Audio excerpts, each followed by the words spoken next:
están todos? Bienvenidos. Esto es Entrevista Verdadera. Iniciamos el programa en vivo y en directo aquí en la red. Esta vez vamos a conversar con el diputado del PPD. Ha sido presidente de ese partido, es experto electoral. Me refiero a Pepe Out. Pepe, muchas gracias por acompañarnos. ¿Cómo está? Hola, Beatriz. Buenas noches. Vamos a hablar hoy día de lo que pasó con la nueva mayoría al no alcanzar, dicen ellos, a presentar las primarias oficialmente en el servicio electoral. Quiero leer un Twitter de Pepe Out que dice: escandalosa decisión de la nueva mayoría de no hacer primarias legales, excusas ridículas, esconden resistencia a entregar poder para que decida la gente. Pepe Out, ¿qué es lo que pasó con la no inscripción de la nueva mayoría? Mira, uno podría quedarse en la anécdota de que no llegó Isabel Allende, que llegó 10 minutos o llegó 10 minutos más tarde, en fin. Pero la verdad es que hay que remontarse a la historia de esto.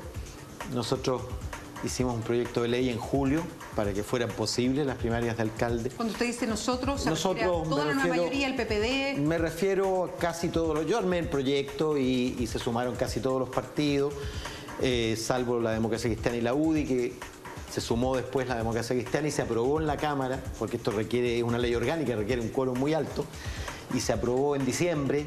Yo pensé que en enero el gobierno le pondría urgencia para que el Senado lo despachara y hubiera el tiempo suficiente. La verdad es que se despachó y se publicó el mismo día que expiraba el plazo para inscribir. Por eso que se cambió la fecha. Exacto. Porque además los partidos no estaban listos. Tuvieron 3 semanas adicionales para ponerse de acuerdo. Y yo creo que el problema central es considerar las primarias como una excepción en lugar de considerarlas como la regla general. Entonces la tarea habría sido: definamos dónde no va a haber primarias, es decir, donde haya alguien indiscutidamente muy por encima del resto de los liderazgos, donde no haya liderazgos alternativos en condiciones de competir. Pero aquí se hizo todo lo contrario, las primarias como excepción. Lo mismo, entre paréntesis, hizo la alianza, el Chile Vamos, que al final terminó con 42 primarias y son 345 comunas. Claro. Ahora ellos inscribieron. No hay, por supuesto, ellos no tuvieron esa equivocación, pero me refiero a que el concepto de retener poder en la negociación, porque es obvio que la negociación le da mucho más poder a las directivas políticas que la primaria. Perdón, solo para ir entendiendo esta lógica, sí, que de repente uno se pierde. Usted dice el poder que tienen las directivas a la hora de decir: tú vas a ser candidato, tú vas a ser candidato, y tú no vas a ser candidato. Cuando te llaman por teléfono alguien y te dice: viejito, no sabes cuánto me costó conseguirte este cupo. Y claro, aquel que consiguió el cupo por el que anhelaba para competir, o viejito, conseguí que no te hicieran primarias y vas a ser candidato a la reelección sin primarias. Por supuesto, eso genera una deuda, y la deuda se paga en influencia política, en votos en la interna. En cambio, cuando tú simplemente le dices va a haber primaria, la deuda de ese líder local no es con la directiva partidaria, es con los ciudadanos que le dieron el triunfo en la primaria. Es decir, tú das vuelta la relación de el candidato solicitando ante una directiva que tiene todo el poder versus la otra situación, que es la sana, a mi juicio, para allá debemos ir, el candidato solicitando la adhesión a la gente para poder competir. Diputado, usted está haciendo un análisis que es súper duro respecto a sus propios partidos, digamos. Yo creo que comparten conmigo, bueno, todos los cientos de militantes que confiaron en sus partidos. Algunos renunciaron a sus puestos de trabajo porque eran incompatibles, y ahora resulta que no va a haber primarias legales. Es muy improbable, creo, que el CERVEL cambie la doctrina. Eso es, perdón, solo para entrar a ese detalle, porque es lo último que conocemos. Hoy día hablaron las directivas, y después le voy a preguntar por lo que pasa internamente en la nueva mayoría, porque no todos dieron el respaldo a esto. Apareció en una conferencia de prensa la presidenta del Partido Socialista, Isabel Allende, que sobre ella cae como esta responsabilidad de llegar tarde.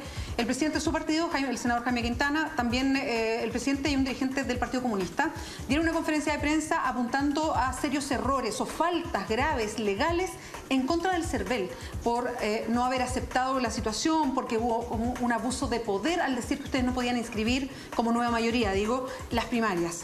Y señalando que van a seguir una vía judicial para insistir en inscribirse. ¿Eso tiene asidero respecto a lo que dice la ley o no? Mira, efectivamente la ley no explicita que tiene que ser presencia física. De los presidentes de partido. Sí, y de los secretarios generales tampoco dice nada. Pero es evidente que las firmas tienen que ser avaladas. Y una simple firma que no tiene notario, porque cualquier candidato, por ejemplo, que declara su inhabilidad o su habilidad para ser candidato, que no tiene las inhabilidades, tiene que hacer esa declaración ante notario. Yo he participado de las más de 17 elecciones en unas 12. Unas como encargado electoral, otras como jefe de campaña. Participado de ir al CERVEL. De ir al CERVEL en esa ceremonia casi siempre a última hora, al filo, a la hora nona. Fui secretario general, por lo tanto firmé, fui presidente, también firmé. Y yo te digo, no recuerdo, no es que no recuerda, no hubo ninguna de las elecciones desde 1989 hasta la última elección presidencial y parlamentaria, donde los presidentes y secretarios generales no estuvieron de cuerpo presente firmando allí mismo, delante de Juan Ignacio García, entonces director del CERVEL. En consecuencia, me parece muy raro que esto no haya estado como hábito seguro de todas las directivas de partidos. Si yo fuera secretario general y me hubiera pasado algo así, francamente pongo inmediatamente mi cargo a disposición de la mesa directiva, porque es un daño muy grande el que se hizo. Desde el punto de vista de la ciudadanía, por supuesto, pero también desde el punto de vista de la confianza de los militantes y los líderes locales respecto de los partidos. Porque estaban confiando en las primarias. Absolutamente, porque muchos de ellos pensaron, en octubre pasado, que era la fecha límite para desafiliarse, pensaron, me desafilio y de esa manera aseguro que soy candidato, o me quedo en mi partido porque me van a dar un espacio para competir en buena lid. Y los partidos le dijeron a su gente, les vamos a dar el espacio para competir en buena lid. Algunos de ellos, como te digo, tomaron decisiones duras como dejar sus trabajos y hoy día la nueva mayoría no va a tener que resolver, me imagino, con encuestas, me imagino en una sala llena de humo entre cuatro paredes, es decir, el viejo método, en lugar de aplicar una ley que está ahí a disposición, el CERVEL se hace cargo de todo. Yo no creo en la posibilidad de primarias privadas. Sí, yo le iba a preguntar al tiro eso. Quiero solo aclarar un punto que dice el diputado que es interesante, porque anda circulando, yo lo vi por Twitter, efectivamente lo que dice legalmente, que no es necesario que estén de cuerpo presente presidentes o secretarios generales en el momento de entregar esta documentación. Pero en algo tiene razón el diputado Pepe Out, que hay que tenerlo muy presente. No basta con que un presidente mande una firma, no basta que ninguno de nosotros para algo oficial mandemos una firma con alguien, porque todos los trámites que todos tenemos que hacer frente a organismos oficiales, si uno no puede estar de cuerpo presente cuando se necesita una firma, uno la tiene que mandar autentificada, bajo notario, en algunos casos con varias diligencias inclusive para que se reconozca esa firma. Yo me imagino que el CERVEL tiene un procedimiento descrito y conocido. A esta altura uno ya no lee esos procedimientos porque los ha hecho tantas veces. Cualquier dirigente sabe que tiene que concurrir físicamente con las carpetas, con todos los papeles, y que va a haber dos personas que firmen, un presidente y un secretario general de cada partido que suscribe ese pacto. Diputado, ya le voy a preguntar por qué es lo que sigue, cómo van. Pero déjame decirte una cosita. Sí. Yo encuentro muy peligroso cuestionar al CERVEL. Ya. Hay otros porque es una institución de la República que hay que respetar, es un árbitro arbitrador. Es un organismo, además, al que le hemos dado una nueva ley que le da más atribuciones y, por lo tanto, que tiene además un directorio autónomo, es decir, combinado, sí, no son funcionarios, que tiene un presidente además que sabe de este tema, que de hecho más de una vez concurrimos juntos a inscribir alguna lista, porque Patricio Santamaría trabajaba en la democracia cristiana justamente en las tareas electorales.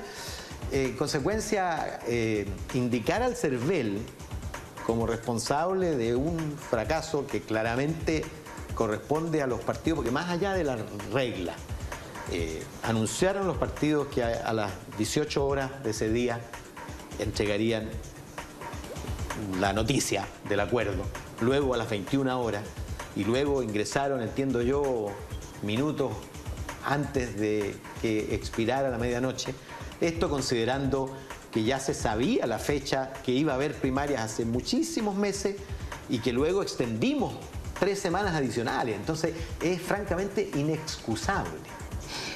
Diputado, siguiendo esta misma línea a propósito de apuntar al CERVEL, dentro de la nueva mayoría no todos los partidos respaldaron a estos tres presidentes. Leí una carta de exactamente Sergio Aguiló, Sergio Aguiló, la DC también se desentendió, dijo, ¿sabe que nosotros no apoyamos la presentación al CERVEL? Sergio Aguiló siguió un poco la línea suya, dijo, yo no cuestiono al CERVEL, creo que no se puede cuestionar al CERVEL.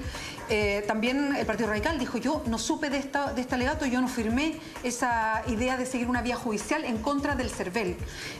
Por todo lo que usted ha dicho ahora, y entendiendo que usted fue uno de los que redactó este proyecto de primaria, me imagino que, y se le nota, está bien molesto por lo que sucedió.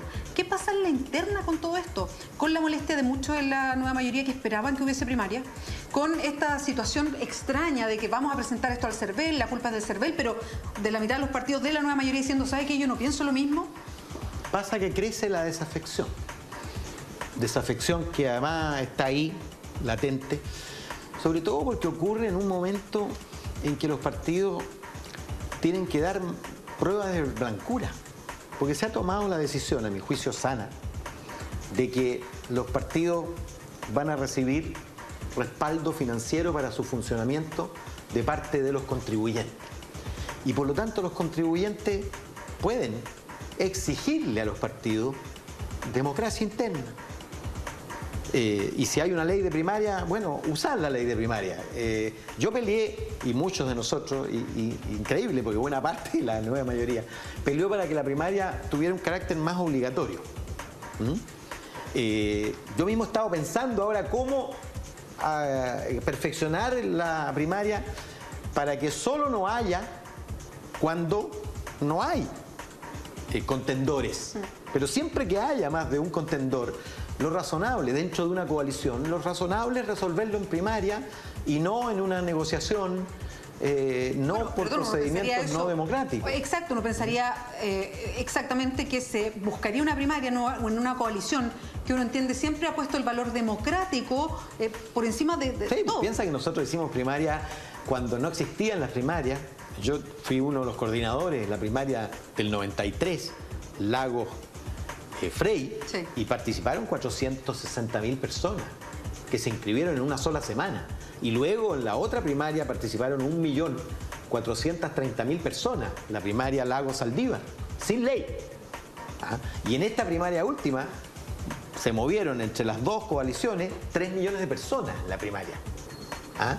En una elección que movilizó a poco más de 6 millones, es decir, casi el 50% de los chilenos se movilizó para elegir a los candidatos presidenciales de ambas coaliciones. Entonces, es un lucro cesante, como dicen los economistas, no usar ese mecanismo de validación democrática, de legitimación, incluso de renovación. Yo siempre peleo con algunos alcaldes, amigos míos, que son remolones y reticentes a hacer primaria. Yo digo, es una oportunidad de revalidar tu liderazgo.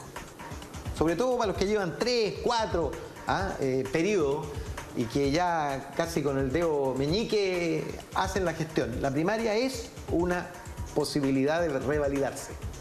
Diputado, con todo lo que usted ha dicho, en el fondo lo que pasó aquí es que simplemente un grupo importante de la nueva mayoría no quiso nunca primaria y siempre ha estado pendiente de echar abajo primero el proyecto, alargarlo, y ahora la inscripción. No me conteste ahora, tenemos que hacer una pausa.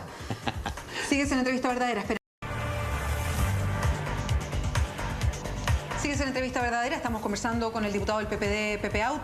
Pepe, antes de irnos a la pausa, siguiendo todo lo que usted nos ha dicho, entonces, y como para dejarlo bien claro, con todo lo que nos ha contado respecto desde el momento que se presentó el proyecto, con todos los ripios que tuvo, hasta llegar incluso con un límite que se estaba cumpliendo, que tuvieron que poner otra ley rápida para alargar los plazos, y con lo que vimos hoy día de la nueva mayoría, mayoritariamente la nueva mayoría, entonces, ¿no se querían primarias y se hicieron fracasar a propósito? Yo no creo que se hayan hecho fracasar a propósito, pero es evidente que no hubo, y yo en eso incluyo también a los partidos de la alianza, voluntad política para que la gran mayoría de las disputas de liderazgo no se resuelvan entre cuatro paredes, no prime este dicho de que el que tiene, mantiene, ¿ah? Tuviste que no hay ningún alcalde cuestionado en las 42 comunas de Chile Vamos. Entiendo que en el acuerdo que había de la nueva mayoría, tampoco. ¿Por qué? Porque consideran la primaria como una dificultad, no como una oportunidad de revalidarse ante la ciudadanía, sino como un cacho. Y entonces mi respuesta es sí. Más importante que el error es la falta de voluntad política verdadera, como dice tu entrevista, de llevar adelante la democratización de los procesos de elección de los candidatos. Ahora, siguiendo esa misma línea, ¿qué se puede hacer? ¿Cuáles son las alternativas, además, que deja la ley? Porque estamos hablando, cuando hablamos de estas primarias, y para no confundirse, estamos hablando de una ley de primarias.